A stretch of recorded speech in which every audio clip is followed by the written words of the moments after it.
Mount Suribachi trembled like a living thing as the bombardment rolled across the rock. Inside a half-collapsed bunker, Private First Class Tadashi Yamamoto pressed his back against the cold concrete, ink trembling on the page of a diary he should never have been writing. "The Marines are not human," he wrote. "They do not stop." Outside the firing slit, the volcanic sand was alive with movement, shadows advancing through smoke thick enough to taste. A flamethrower team pushed toward the next Japanese position, hunched low, tanks glinting in the ash-gray daylight. The first Marine fell to a burst of machine gun fire.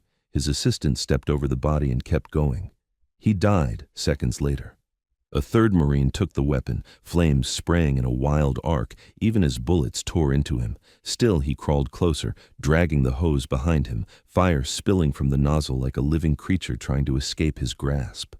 Yamamoto watched, unable to reconcile what he was seeing with everything he had been taught. Men were not supposed to advance after death had already chosen them. No doctrine prepared him for an enemy who absorbed loss without slowing, without hesitation, without fear.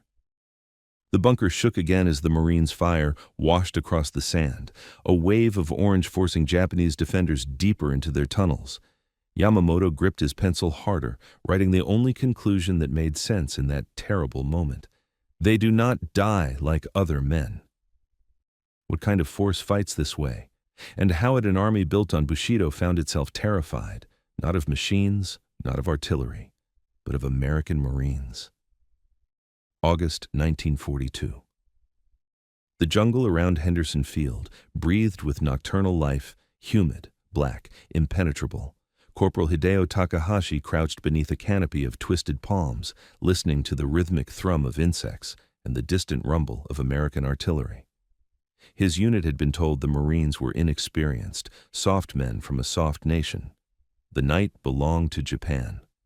Darkness was their weapon. Then the gunfire started. Not from the expected direction, not with hesitation, not with fear. Sharp, disciplined bursts erupted from the tree line ahead, American automatic weapons firing in controlled overlapping patterns. The jungle lit up in strobe-like flashes, revealing shapes moving with purpose through terrain Japanese officers had deemed impossible to navigate at night. Takahashi's breath caught. This was wrong. Americans were not supposed to attack in darkness, they were supposed to panic. But the Marines came on silently, slipping between trees like hunters who had lived in this jungle their entire lives. Within seconds, Japanese positions that had been considered secure collapsed under a counterattack no doctrine had ever prepared them for. In his diary, recovered weeks later, Takahashi wrote just one line that captured the moment everything began to break. They do not fear the night. Guadalcanal was meant to be a quick victory, an easy blow against an untested enemy. Instead, it became the first whisper that something was profoundly different, that every assumption Japan carried into the Pacific War would begin to collapse, one brutal revelation at a time. Before the first shot was fired on Guadalcanal, the Imperial Japanese Army carried a certainty forged through years of victory. Americans would break. Intelligence briefings described them as industrious but undisciplined, strong but unfocused, a people raised in comfort who would recoil from hardship. Even the Marines, acknowledged as elite, were still, in Japanese eyes, products of a society ruled by individualism, ease, and softness. A Western force might fight well for a moment, but they would falter when hunger struck, when exhaustion set in, when death pressed close. Japanese veterans of the China campaign repeated the same belief. Americans fear the night, they fear casualties, they fear pain. The first clashes on Guadalcanal tore those assumptions apart. Under the suffocating heat, without proper sleep, drenched in monsoon rain, Marines dug into the red waterlogged soil and held their positions with a resolve that defied every expectation. When surrounded, they counterattacked. When outnumbered, they refused to retreat. When the Japanese launched banzai assaults meant to shatter morale through courage alone, the Marines met them with disciplined fire and unyielding cohesion. The reversal came fast, brutal, undeniable. The Americans did not break. They did not waver, and they did not fight like the soft enemy Japanese doctrine had prepared for. In those first weeks, a quiet understanding began to spread among Japanese units. The enemy they faced was nothing like the enemy they had imagined. The first captured Marines arrived at Japanese interrogation sites in late 1942. Many were wounded, some barely conscious, yet their behavior unsettled the officers assigned to question them. These prisoners did not plead, they did not curse. They endured pain in grim silence, answering sparingly, refusing to show weakness. One staff officer, experienced in breaking Chinese captives, wrote in a confidential report, "The American Marines undergo training that destroys the civilian. They are rebuilt into something ruthless, something that resembles our own warriors." For Japanese commanders, this was a revelation and a threat. Marine boot camp was unlike anything they had studied. Recruits were pushed until their minds fractured from exhaustion, then reassembled with a single idea carved into their identity. A Marine does not surrender. A Marine does not stop. A Marine serves the unit with absolute loyalty. Interrogators noted with unease, "They have copied Bushido, but added something we did not anticipate." Because the Marines did not merely embrace death before dishonor as a spiritual ideal, they paired it with the full power of American industry. A Marine willing to die was already dangerous. A Marine willing to die while supported by endless ammunition, reinforced positions, naval gunfire, medics, rations, and machines. This was something new. Something Japan had no doctrine to counter. In this moment, a deeper truth began to take shape. Spirit alone could not defeat spirit paired with steel, fuel, medicine, and a nation capable of replacing every fallen man. Japan had believed the war would be decided by will. But on these islands, in these interrogations, a grim realization emerged. The Americans had both will and everything Japan lacked. 3 days after the American landings on Saipan, a Japanese reconnaissance patrol crept toward the marine perimeter under cover of darkness. They expected to find exhausted men, hungry, dehydrated, wounded, barely holding on. That was how Japanese troops lived after 3 days of continuous combat. What they found instead broke every assumption they had about the enemy. Marines sat in small groups around portable stoves, eating hot meals ladled from steel containers. Trucks rolled up with crates of ammunition and water. Medics moved calmly between makeshift tents, treating wounded men with equipment Japanese field hospitals could only dream of. Others queued for medical checks or rotated off the line to rest on dry ground under guard. One soldier in the Japanese patrol later wrote, "They were fighting the most intense battle of the war and living better than we did in garrison." The shock was not just comfort. It was what comfort meant. It meant endurance. It meant sustainability. It meant the Marines could fight at full strength not for days but for weeks, months, as long as necessary. Japan could not. Every Japanese defender on an island was a finite resource. One rifle, one body, one life, with no replacements coming. Every round fired, every grenade used, every casualty suffered weakened them permanently. Supplies dwindled, water spoiled, rations rotted, disease spread. Exhaustion hollowed men from the inside out. But for the Marines, the opposite was true. As battles dragged on, they grew stronger, not weaker. Their firepower increased, their wounded were evacuated and replaced, their ammunition dumps expanded, their logistical network tightened, their lines became more organized, more coordinated, more deadly. A Japanese officer summed it up in the only terms that made sense. Japan was fighting with what it had. The Marines were fighting with what an entire nation could build. And that realization, quiet, mathematical, undeniable, was more frightening than any flamethrower or artillery barrage. For decades, Japanese doctrine relied on a simple truth of warfare. Battles came in waves. After a major assault, victorious or not, both sides withdrew to regroup, to reorganize, to breathe. Nightfall especially offered sanctuary. Japanese soldiers dominated darkness. They moved silently, struck hard, then melted back into the jungle while their enemies slept. But the Marines did not sleep. On Guadalcanal, Bougainville, Peleliu, and Saipan, Japanese defenders discovered something they had never encountered before. An enemy who fought without pause, without rhythm, without mercy. Every night, Marine patrols slipped through the shadows, probing Japanese lines, ambushing infiltrators, cutting off supply runners. They moved with the same discipline in darkness as they did in daylight, erasing Japan's greatest tactical advantage. When dawn came, artillery opened up, again. Not sporadic fire, but a steady, grinding bombardment that made rest impossible. Mortars walked across the ridges hour by hour. Shells burst among caves and bunkers with mechanical consistency. Then, aircraft appeared overhead, bombing and strafing positions already shaken by artillery. Then, tanks rolled forward, flamethrowers at their sides. Then, infantry advanced, rifles and machine guns barking in rehearsed precision. Day bled into night, night bled back into day. There was no cycle anymore, just pressure. A Japanese corporal who survived 2 islands described it simply: there was no time to breathe, no time to eat, no time to think. Against the Marines, there was no safe hour. Japan's war plans depended on exhaustion, enemy exhaustion. But the Marines did not exhaust. They replenished, refreshed, reorganized, and came again. The defenders waiting in their tunnels, their trenches, their cave networks, realized they were not facing soldiers in the traditional sense. They were facing a continuous machine of war. And as the bombardment rolled into yet another night, a question whispered through the ranks. What happens when you face an enemy who fights every hour of every day? What shocked Japanese commanders next was not Marine courage, but the vast machinery standing behind it. Every Marine assault seemed to move with a precision Japan had never faced before. Riflemen advanced with machine gun teams at their shoulders. Mortars fired smoke and high explosive on exact coordinates. Tanks rolled forward in perfect rhythm with infantry, flamethrowers sweeping bunkers clean.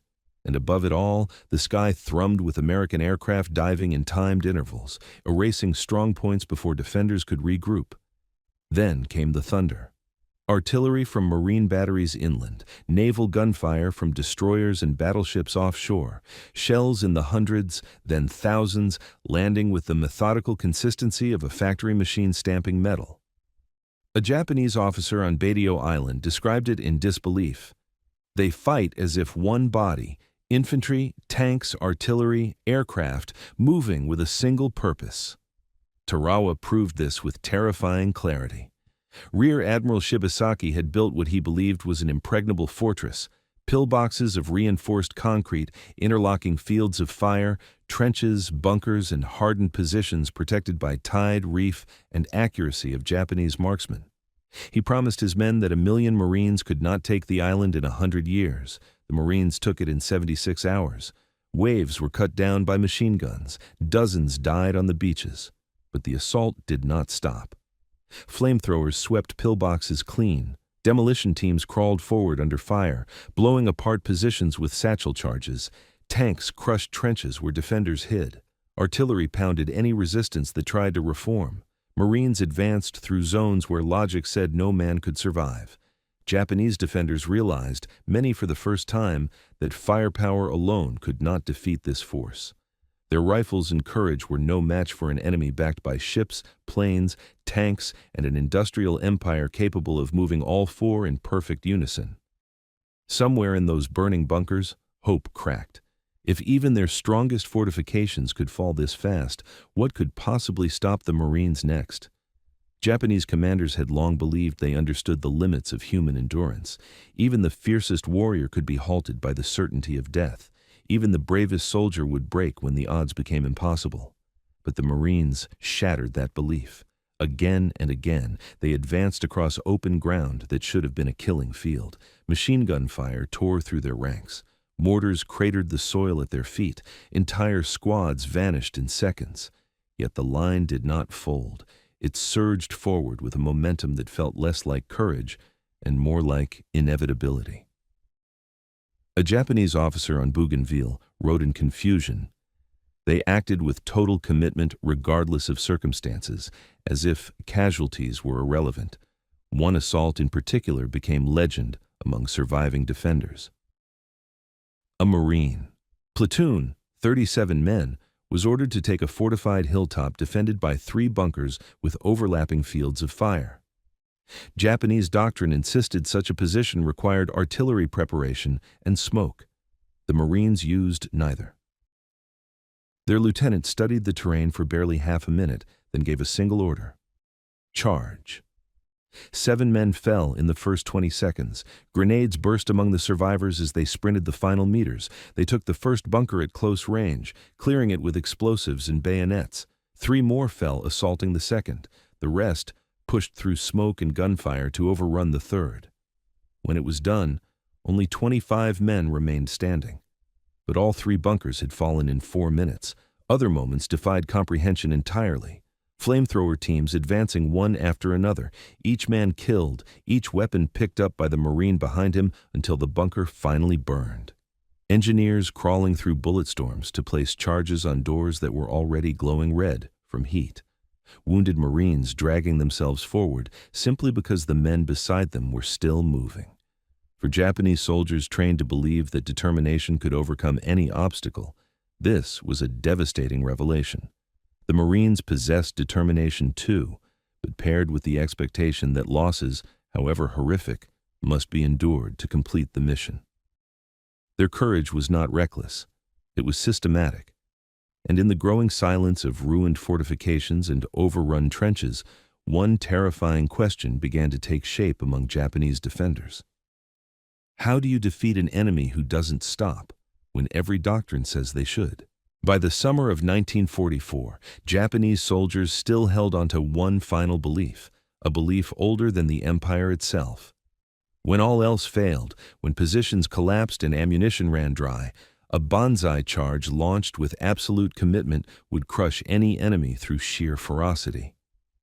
Saipan shattered that myth forever. In the early hours before dawn, nearly 3,000 Japanese soldiers surged forward in one of the largest banzai attacks of the Pacific War. Bayonets fixed, officers leading from the front, voices rising in the desperate cry meant to freeze American blood. Instead, the Marines braced themselves and fought back. They held the line with rifles, machine guns, pistols, trench knives, anything they could grip in the chaos. The charge slammed into their positions with incredible force, collapsing the first line of foxholes, driving men into brutal hand-to-hand combat. But the Marines did not break.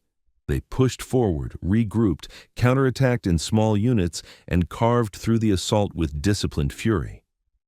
When the sun rose over Saipan, Japanese bodies carpeted the ground. American casualties numbered a few hundred. The charge had achieved nothing.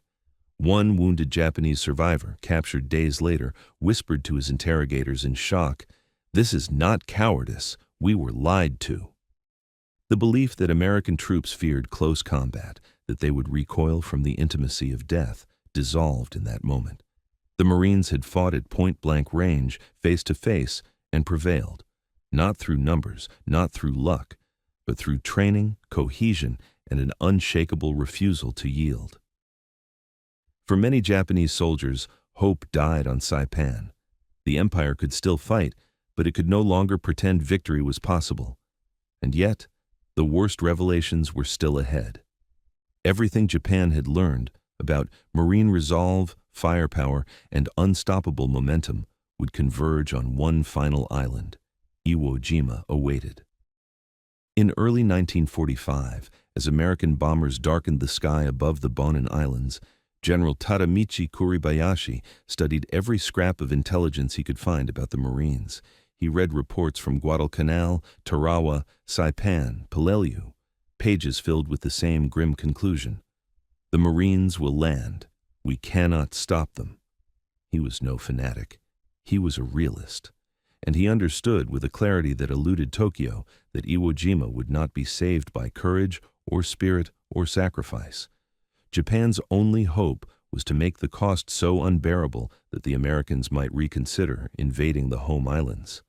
So Kuribayashi prepared the most formidable defense the Pacific had seen: 11 miles of tunnels carved into volcanic rock, more than 1,500 interconnected fighting positions, hidden artillery, reverse-slope defenses, and layered strongpoints invisible from the sea. Kill zones arranged to catch Marines from multiple angles, firing slits positioned to sweep beaches that offered no cover, no banzai charges, no wasteful laid counterattacks. Every inch of ground would be contested, every yard paid for in blood. He told his officers, "We will make them bleed for every meter. That is our mission." His men believed him. The island was transformed into a labyrinth built for one purpose: to break the momentum of the force that had smashed through every Japanese line in the Pacific. Yet, Kuribayashi knew something his superiors refused to accept. Even a perfect defense could only delay the inevitable. The Marines would come. They would take the island, and no amount of concrete, steel, tunnels, or courage would be enough to stop what was approaching across the Pacific. February 19th, 1945. The black volcanic sand of Iwo Jima swallowed men whole. Marines staggered forward under a storm of machine gun fire, artillery bursting overhead, mortars carving fountains of ash into the air. Within minutes of landing, entire companies were pinned down, bodies strewn across the beach, officers shouting orders no one could hear over the thunder of incoming rounds. It should have been enough to stop any assault. But the Marines kept moving. They crawled, sprinted, dug, dragged wounded men to cover, then surged forward again. Platoons shattered, reformed, and pushed inland through gaps only they could see. Casualties mounted at a rate that horrified even those accustomed to Pacific slaughter. Yet the rhythm of the advance never broke. In the maze of bunkers overlooking the landing zone, Private First Class Tadashi Yamamoto watched what seemed impossible unfold in front of him. A Marine flamethrower operator charged toward a bunker entrance. He was cut down instantly. His assistant picked up the weapon and kept going. He fell. A third Marine took the nozzle, flames bursting from the tip as he collapsed to his knees, still firing. Then a fourth, then a fifth. Yamamoto wrote later that day, his handwriting jagged from shock. This happened 30 times in the first hour. Inside the tunnels, officers exchanged glances they had never shown their men, glances of doubt, fear, and finally understanding. Every calculation, every defensive plan, every layer of the fortress had assumed the Americans would pause, reorganize, or retreat when losses became unbearable. But the Marines did not retreat. They did not slow. They absorbed catastrophe and advanced through it.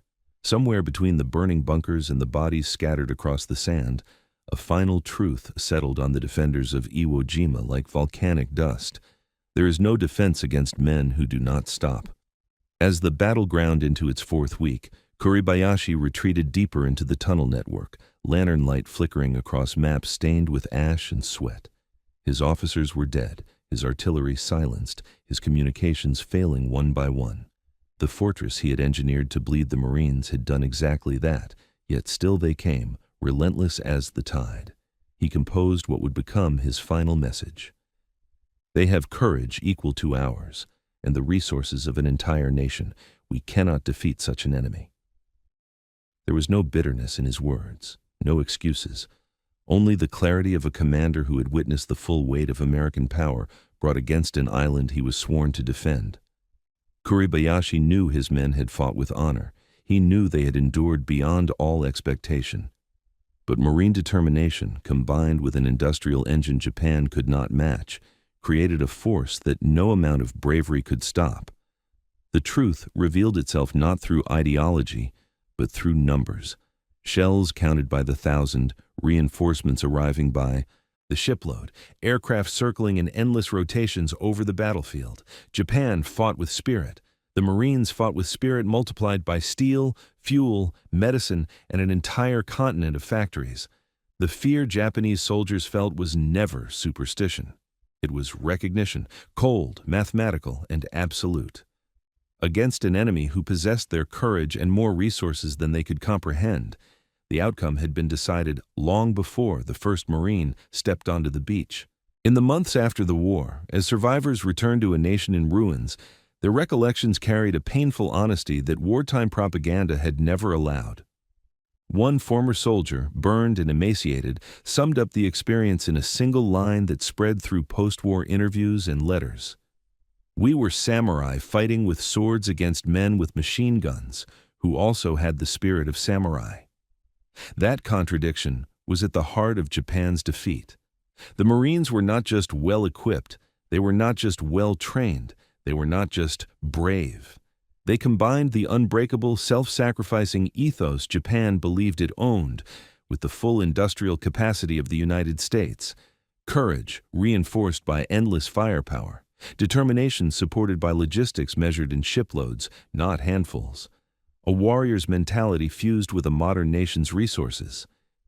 It was this fusion, spirit and steel together, that made the Marines the most feared force Japan ever faced. The island is quiet now. The tunnels have collapsed. The airstrips are overgrown. But on Mount Suribachi, where the volcanic dust once shook beneath artillery fire, the ghosts of those final days linger in the wind. In the shattered bunker where he wrote his diary, Private First Class Tadashi Yamamoto left one last line before the Marines reached his position.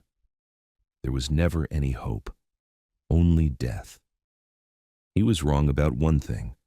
There was hope, but not for the defenders trapped beneath the island.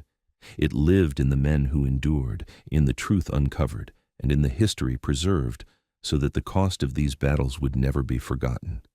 If you found this story worth remembering, consider liking the video and share your thoughts below. Had you heard the Japanese perspective before?